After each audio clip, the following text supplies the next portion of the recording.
Selamat pagi menjelang siang kawan pajak semua. Semoga semuanya dalam keadaan sehat ya. Rekan saya Haris, penyeluruh pajak BKPM Pertama Cibinong. Baik, sekarang kita akan lanjutkan pembahasan tentang kitas ya. Seperti biasa, kali ini saya ditemani rekan saya dengan Kak Jaki. Ya, halo kawan-kawan semua, selamat pagi semuanya, selamat pagi Mas Haris ya. Ya, betul sekali kawan pajak, di episode sebelumnya kita sudah membahas tentang citas ya, profis registrasi, laporan SPT dan pembayaran. Nah, hari ini ada dua proses bisnis lagi ya Mas ya.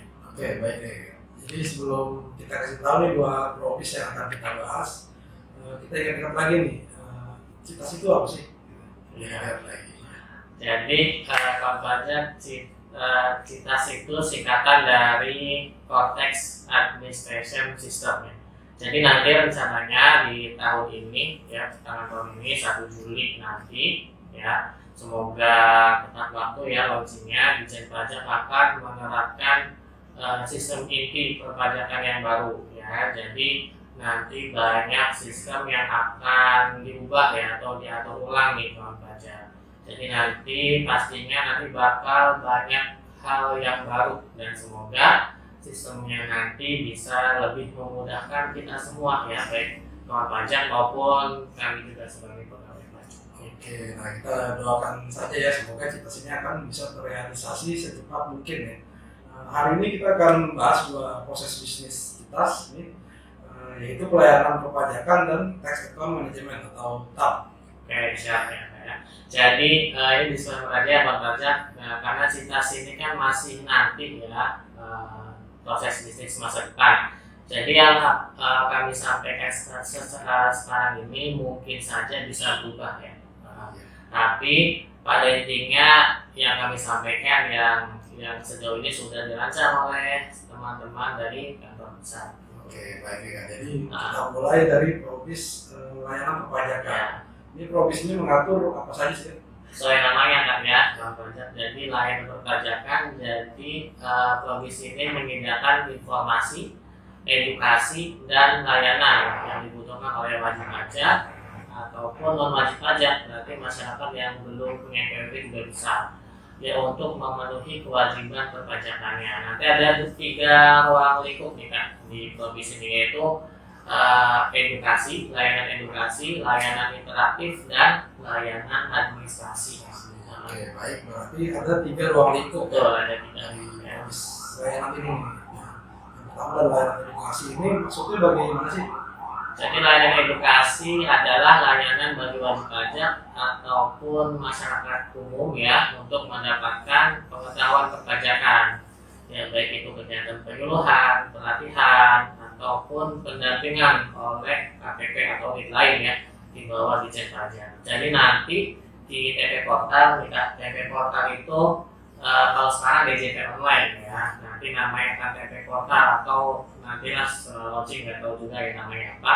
Jadi nanti bakal ada menu reservasi kelas pajak, bisa reservasi kelas pajak, terus ada juga permohonan edukasi dan materi edukasi.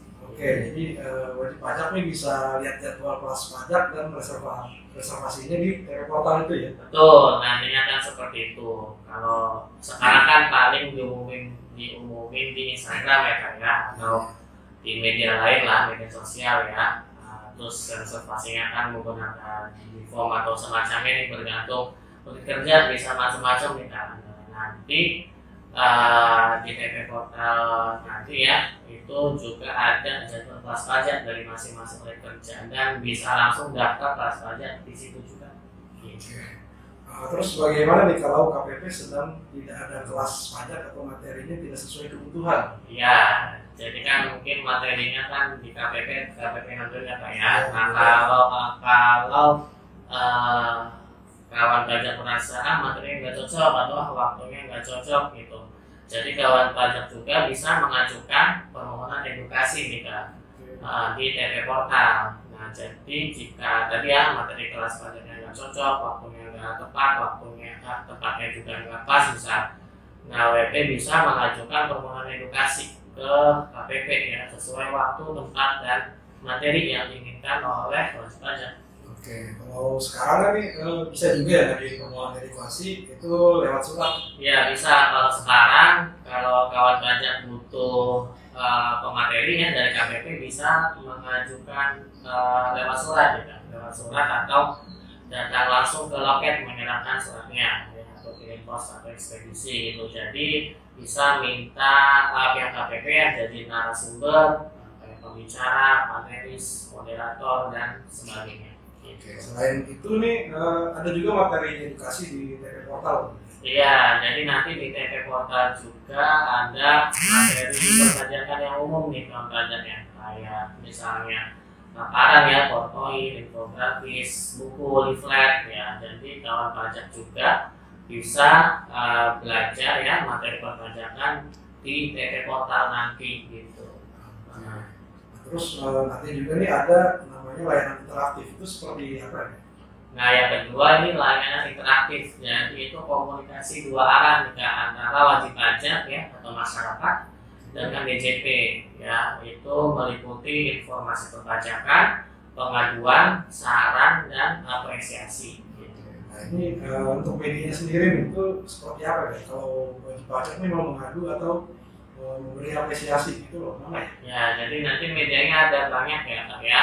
Nah, WP bisa tadi minta informasi, pengaduan, edukasi, apresiasi, saran itu bisa ke kontak center ya, rekening pajak 1.500-200 atau juga nanti disediakan juga di TP Portal ya atau di pajak.go.id ya, di website pengaduan atau datang ke KPP langsung. Oke, terus nih yang terakhir nih ada layanan administrasi ya. Nanti bakal online semua ya layanan administrasi di DJP. Ya, jadi layanan administrasi berarti kan layanan menerima pemberitahuan ya atau permohonan administrasi perpajakan atau menerima laporan produk hukum layanan administrasi. Contohnya misal surat keterangan PPh final, ya UMKM atau SWP, SKB dan sebagainya. Jadi nanti Kak prinsipnya itu DJP menerapkan prinsip 3C ya. Klik, call, dan center. Jadi memang diutamakan klik dulu nih Kak. Ya, jadi diutamakan online ya. Jadi wajib pajak bisa asal klik gitu ya di TP Portal atau sekarang DJP online langsung tuh produk hukumnya dapat. Kayak sekarang kan sudah ada ya kayak misal masuk ke PP23 atau SWP, SKF itu kan sudah klik.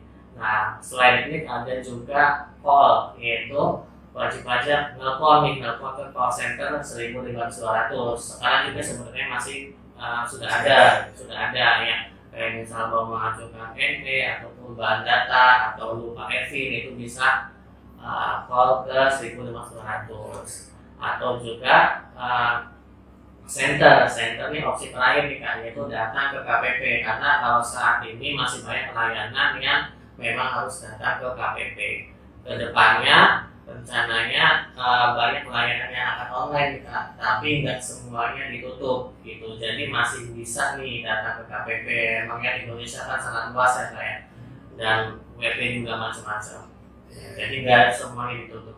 Oke, betul juga nih. Jadi mungkin secara berangsur ya layanan akan migrasi ke online gitu. Tapi masih dibuka juga nih layanan offline di loket KPP. Gitu. Ya masih dibuka ya kawan pajaknya. Jadi yang suka online, bagi mungkin teman-teman Gen Z yang suka online ya silakan online, tapi kan nggak semuanya gitu ya kayak banyak yang yang senior gitu yang masih butuh offline. Pengennya sih TPT sepi ya kayak, tapi kayak Cipino masih lama di prosesnya. Oke, baik. Oke, selanjutnya ini ada Probis Tax Account Management atau TAM. Ini barang apa nih TAM ini? Ya, yang kedua yaitu ada Taxpayer Account Management, yaitu merupakan proses bisnis pengelolaan informasi perpajakan ya untuk wajib pajak yang menampilkan profil serta hak dan kewajiban perpajakan secara komprehensif dan terkini, dan serta dapat diakses kapan saja dan di mana saja. Jadi Probis ini mengatur manajemen akun wajib pajak yaitu TP Portal sendiri. Kalau sekarang DJP online, jadi nanti DJP online akan dirombak atau diubah ya jadi TP Portal atau nanti apapun namanya itu. Oke, baik. Berarti tahap ini membahas DP portal ya? Iya betul. Atau sekarang DJP online. Nah, memang apa pentingnya sih ini DJP online perlu diganti? Nah, jadi mungkin gini Kak, kawan banyak juga atau kita juga merasakan sendiri ya, kalau kita lihat DJP online ini masih banyak kekurangan, masih terbatas ya. Contohnya DJP online hanya menampilkan profil singkat wajib pajak ya. Kemudian ada juga sih riwayat pelaporan SPT. Nah, tapi itu kan tidak lengkap ya. Nah, misal profilnya kan masih terbatas tuh. Terus juga makanya Robistam ini penting ya untuk agar semua profil dan aktivitas wajib pajak ini terekam, terrecord di situ dan terintegrasi gitu kan. Berarti nanti ini kedepannya TP Portal ini akan menjadi seperti apa sih? Ya, jadi kalau di sini ada dua ruang lingkup nih Kak, yaitu profil wajib pajak dan buku besar wajib pajak ya. Jadi kalau profil wajib pajak nanti di TP Portal itu profilnya akan jauh lebih lengkap ya, sama kayak profil di SIDJP bukan pajak, kalau di kita namanya SIDJP ya, di internal. Jadi WP pun bisa melihat akan seperti itu gitu. Jadi WP nggak perlu lagi tanya ke KPP. Misal kalau sekarang kan tanya tunggakan pajak, misal tanya STP itu kan di DJP belum ada kayak pasti nanya ke KPP, atau nanya riwayat pembayaran itu di DJP belum ada, nanya ke KPP. Nanti kedepannya itu semua akan ada di TP Portal gitu. Nah, berarti nanti ini sangat lengkap ya di TP Portal itu bisa lebih digambarkan di TP Portal ini isinya ada apa aja sih? Iya, jadi nanti sangat lengkap ya. Jadi prinsipnya itu 360 derajat taxpayer overview. Jadi ini memuat gambaran umum profil wajib pajak ya, dan ringkasan informasi dari probis terkait ya. Terus ada juga identitas WP, hak dan kewajiban WP, riwayat pembayaran dan deposit, dan status wajib pajak. Nah, tadi contohnya dari pembayaran ya, kalau di DJP Online belum ada, nanti di TP Portal juga sudah ada gitu ya. Oke, nanti berarti di TP Portal jauh lebih lengkap ya dari DJP Online. Betul. Terus ada menu apa saja sih di TP Portal nanti? Ya, jadi ini semua aplikasi itu akan terintegrasi nanti Kak di TP Portal ya, dan hanya ada satu aplikasi yang digunakan wajib pajak, cukup TP Portal saja. Jadi udah nggak ada Innova, udah nggak ada Webfaktur dan sebagainya ya. Jadi tadi di TP Portal ada profil WP, terus layanan perpajakan dari mulai daftar ya, pembayaran, laporan SPT juga di situ. Kemudian ada juga dokumen resmi kayak sertifikat elektronik, terus imbauan ya, mungkin SP2DK atau produk hukum juga ada di situ ya. Notifikasi juga nanti wajib pajak dapat notifikasi ya terkait hak dan kewajibannya. Misal mau ingatkan kalau sudah akhir bulan laporan SPT PTN atau sebagainya gitu ya Pak ya. Dan ada juga materi perpajakan. Oke, jadi ini sangat lengkap ya kita tunggu di satu aplikasi untuk semua keperluan perpajakan. Nah, terus terakhir ya, kalau buku besar wajib pajak ini apa ya?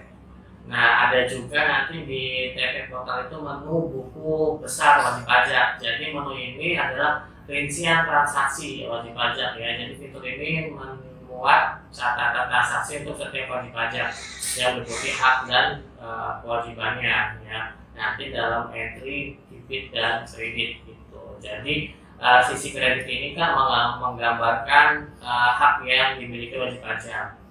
Ya, contohnya pelaporan SPT lebih bayar, berarti kan ada hak untuk pengembalian ya, atau ada SKP lebih bayar, itu juga hak untuk pengembalian pajaknya.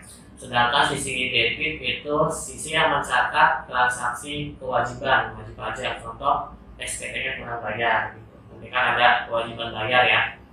Kemudian misal diterbitkan SPT atau SKP kurang bayar, sudah kan ada kewajiban untuk bayar SPT-nya atau SKP-nya. Oke, jadi ini buku besar ini mencatat seluruh transaksi wajib pajak gitu. Betul. Oke. Jadi betul Kak. Jadi ini mungkin sangat bagus ya buat teman-teman atau kita juga yang malas lupa mencatat ya, karena saat ini banyak WP yang tanya saya pembayarannya sudah apa ya, punya tunggakan, ya tunggakannya yang mana ya, itu kan di digital online nggak ada tuh. Saya lapor tahun lalu laporannya SPT-nya hilang ya gitu kan, itu banyak sekarang. Nanti semoga itu nggak terjadi karena semuanya sudah terrecord di DP Portal gitu kan. Oke, baik kawan pajak ya. Jadi itu ya sekilas penjelasan tentang layanan perpajakan dan DJP online ataupun wajib pajak masa depan di Citas nanti. Nah, sekarang kita lihat nih apakah ada pertanyaan komentar. Ya ada sepertinya. Oke, nggak apa-apa ya. Oke, ya. Jadi intinya kita doakan saja ya, semoga Citas nanti bisa terrealisasi 1 Juli 2024 atau sesuai dengan waktu yang ditentukan oleh atau pusat pajak. Kita tunggu aja sama-sama ya. Jadi bagi kawan pajak yang ingin berkonsultasi ke KPP ya, bisa ke layanan WA di bio Instagram ya, pajak Cibinong, atau datang ke Habis KPP atau bisa juga melalui AR masing-masing. Ya, dan untuk tutorial dan rekaman kelas pajak dan live ada di YouTube KPP Cibinong. Kami ingatkan juga semua layanan KPP tidak dikenakan biaya. Kami pamit undur diri, sampai bertemu di video selanjutnya. Selamat siang. Ya, undur diri. Selamat siang.